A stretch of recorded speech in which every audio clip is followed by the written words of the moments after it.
Olá, sétimo ano. É, Sou a professora Juliana, de Geografia, e não é novidade para ninguém, mas estou com saudades de vocês. Não vejo a hora das aulas presenciais começarem, esse vírus sumir, ok?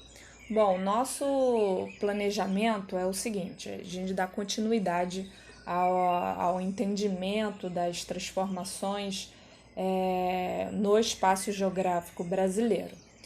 E nós vamos começar falando sobre as consequências da crise de 1929, tá?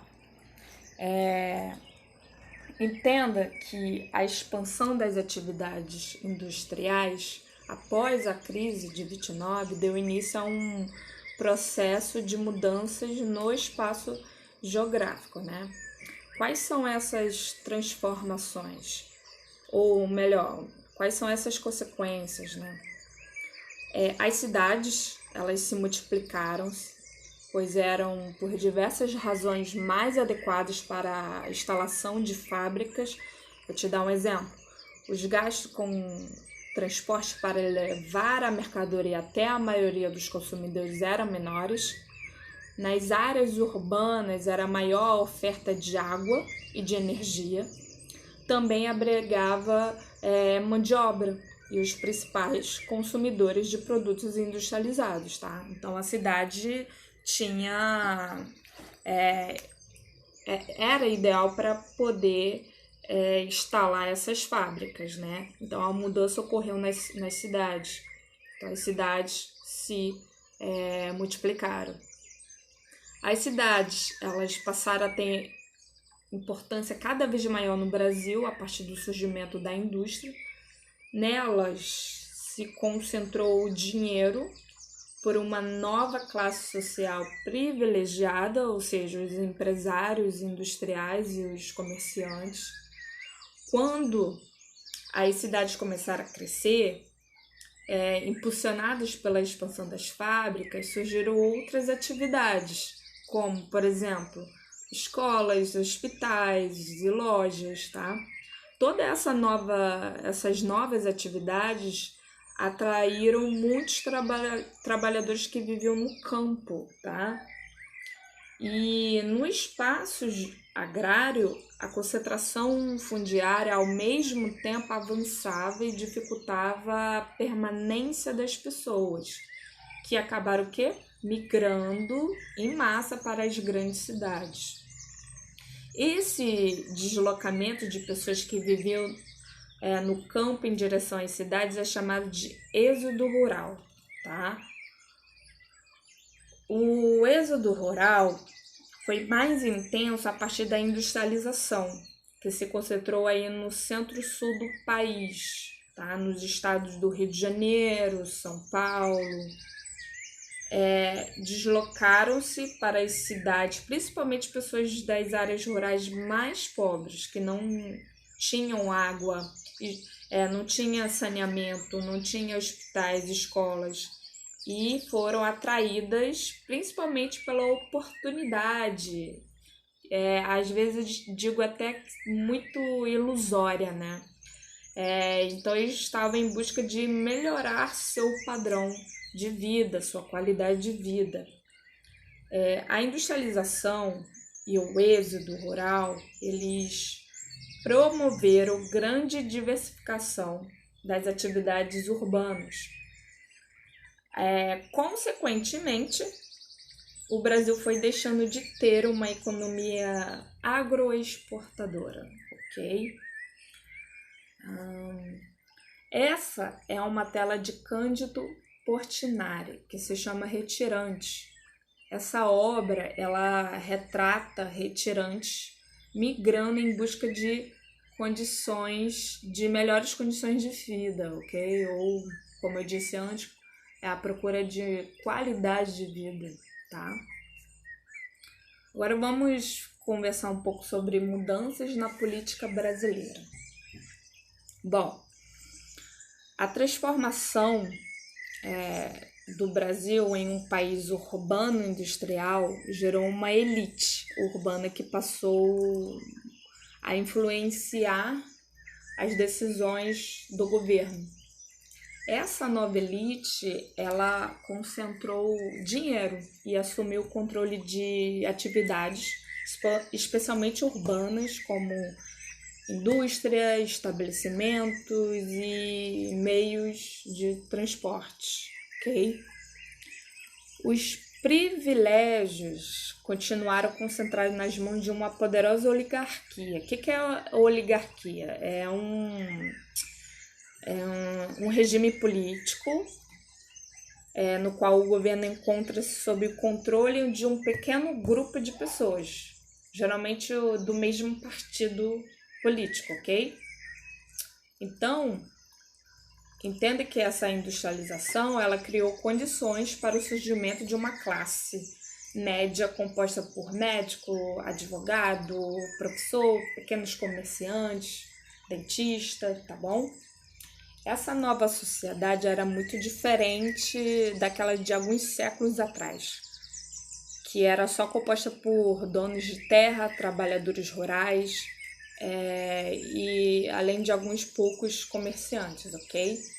Essa nova camada social urbana estava insatisfeita com os favores e os privilégios que o governo brasileiro ainda dava aos grandes cafeicultores, como, por exemplo, perdão de dívidas, obras nas fazendas com recursos públicos, financiamento a juros muito, muito baixos. Essa insatisfação ela aumentou ainda mais com a crise de 29, pois não se aceitava que o governo, em épocas de crise mundial, ajudasse somente os fazendeiros, ok? Aí iniciou-se um movimento político para derrubar essa oligarquia, né? Que lançou um candidato de oposição que se chamava o Júlio Prestes. Só que eles se organizaram e impediram que isso ocorresse, né? Aí veio militares, políticos e pessoas influentes da oposição mobilizaram-se para impedir Júlio Prestes e lançou o gaúcho Getúlio Vargas, que foi escolhido para liderar esse novo governo. Para contornar a crise política, Vargas o que ele fez? Ele centralizou as decisões de forma ditatorial. Começou aí a Era Vargas, durante a qual foram promovidas transformações políticas, econômicas, social em todo o Brasil, tá? Eu quero que vocês entendam o seguinte, que embora o café tenha sido mantido como um importante produto de exportação da economia brasileira, Vargas incentivou principalmente no setor industrial no país. Ele investiu muito dinheiro na industrialização, né? Muitos pesquisadores, historiadores, geógrafos, filósofos consideram que o governo Vargas foi o responsável pela industrialização, tá bom? Bom, vamos falar sobre a força econômica do Estado brasileiro. Com o empréstimo feito no exterior, Getúlio Vargas implantou as primeiras e mais importantes indústrias de base no país, né? Hoje elas são classificadas entre as maiores do mundo, por exemplo, a Companhia Siderúrgica Nacional, tá? A Companhia Vale do Rio Doce, a Petrobras, tá? Vamos falar sobre a Companhia Siderúrgica Nacional, que foi instalada lá em Volta Redonda, sul Fluminense, no estado do Rio. A escolha dessa cidade não foi casual, ok? Além da vantagem de estar perto do Porto do Rio de Janeiro, Volta Redonda fica entre as duas maiores cidades do país, São Paulo e Rio de Janeiro, ou seja, ela foi instalada lá de forma estratégica, tá? Onde as indústrias estavam se expandindo mais e mais e por isso necessitava de muito aço. A Companhia Siderúrgica Nacional foi criada graças a um acordo entre Brasil e Estados Unidos, ok? Lá em 1942, apenas um ano depois de decidir construir a Companhia Siderúrgica Nacional, o governo Vargas comprou uma empresa dos Estados Unidos que atuava em Minas Gerais desde o século XX, extraindo minérios de ferro. Essa empresa foi chamada de Companhia Vale do Rio Doce, em homenagem a um grande rio que percorre a região, banhando muitas cidades, pequenas e médias cidades, no qual se extraiu o minério de ferro, tá? A principal atividade da Companhia Vale do Rio Doce sempre foi a de extração de minério de ferro, mas depois, com o passar do tempo, ela também começou a extrair outros minérios, como o cobre, o níquel, o manganês, tá? E também entenda que a Vale do Rio Doce, ela também é responsável por várias tragédias ambientais aí, tem várias aí ao longo desses últimos anos, Brumadinho, enfim, é um pouco triste, um pouco não, é extremamente triste essa situação, né? O início da exploração do petróleo. Vamos entender como se deu a exploração desse recurso que é tão procurado no mundo inteiro, né? O petróleo ele se tornava uma das mercadorias mais requisitadas, tanto como fonte de energia quanto como matéria-prima de inúmeras indústrias. Até hoje ela é muito importante. Além de combustíveis como gasolina, o óleo diesel e o querosene, também deriva desse recurso, tá? Um recurso natural não renovável, ou seja, um dia isso vai acabar, tá? No Brasil, a exploração do petróleo tem uma história relacionada à expansão da indústria de base ocorrida lá na Era Vargas.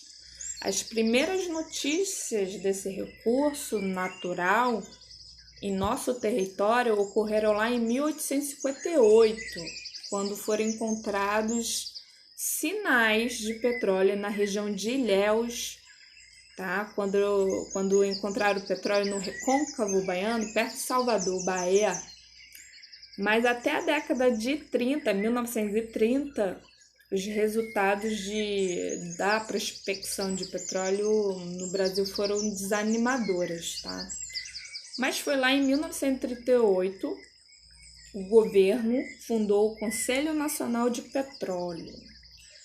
O que eles fizeram? Eles determinaram que as atividades de busca, extração e refino de petróleo somente poderiam ser exercidas por brasileiros.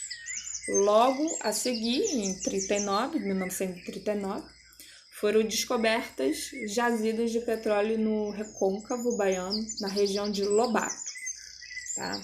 Todo esse processo de industrialização do Brasil continuou a ocorrer ao longo das décadas, tá? Mas criadas pelo governo das décadas de 40 e 50, bem como pelos grandes recursos naturais encontrados em nosso território, ok? Bom estudo. Eu vou pedir para vocês, depois de assistir esse vídeo, acessar o formulário e fazer algumas questões, ok? Quando vocês clicam em enviar, eu automaticamente recebo, tá, galera? Obrigada aí pelo tempo. Beijos.